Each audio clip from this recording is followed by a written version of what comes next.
जयबसी हाम्रो सञ्चालिका मेडिकलिस कोडमणिलाई धन्यवाद।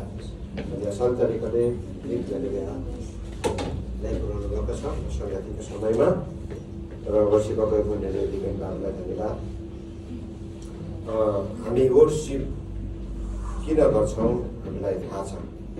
परमेश्वर आराधनाका योग्य हुन्छ अनि मानिस जातिलाई उहाँको स्वरूपमा प्रतिरूप बनाउनुको उद्देश्य नै उहाँको आराधना गर्नलाई। तर प्रभुलाई हामीलाई चिन्दाखेरि नबोल्ने मूर्तिलाई आराधना गर्थ्यौँ होइन, ढोक्थ्यौँ, मलाई आशिष दिनुहोस्, मलाई सहायता गर्नुहोस् भनेर होइन। तर अहिले हामीले आराधना गर्दै गर्दा त्यो खालको मूर्तिलाई होइन, तर जसले स्वर्ग पृथ्वी बनाउनु भयो, जसले तपाईँहरूलाई बनाउनु भयो, उहाँ एकमात्र परमेश्वर जीवित शक्तिशाली अनि उहाँ चाहिँ सृष्टिकर्ता, तपाईँ नम्बरलाई ग्रेट नम्बर ग्रेटर गड है। अनि उहाँलाई हामी आराधना गर्दै गर्दाखेरि आत्मा र सत्यतामा गर्छौँ। कतिचोटि मान्छे पहिला दफा चर्चमा जाँदाखेरि बुझ्ने केही पनि नहुँदा सक्क पर्छ होइन, बुझ्ने चिज केही पनि हुँदैन। अनि त्यहाँदेखि त्यहाँ गएर के बुझ्ने होला, कहाँ ढोक्ने होला होइन, मान्छेलाई कन्सेप्ट त्यस्तो। तर यूहन्ना 4:24 येशूले भन्नुभयो परमेश्वर चाहिँ आत्मा हुनुहुन्छ र उहाँको आराधकहरूले आत्मा र सत्यतामा आराधना गर्नुपर्छ। परमेश्वर चाहिँ स्पिरिट हुनुहुन्छ, आत्मा।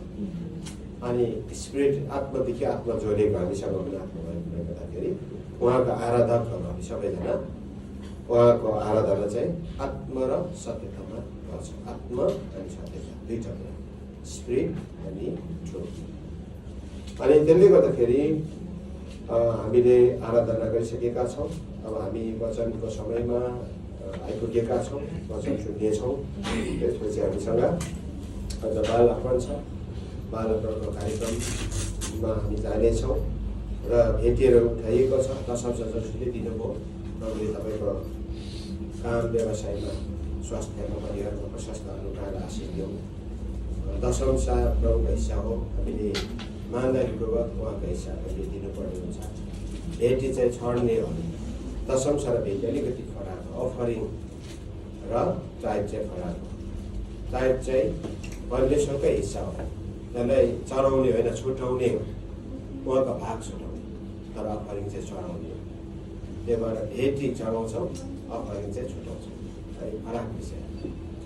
अब अफरिङ पनि चढाउने चाहिँ होइन, उहाँको हिस्सा हो, अलरेडी परमेश्वरको भाग हो, हामीले छुट्याउने मात्रै हो। तर भेटी चाहिँ चढाउने, जति सक्छौँ सो इच्छा भेटी मात्रै है।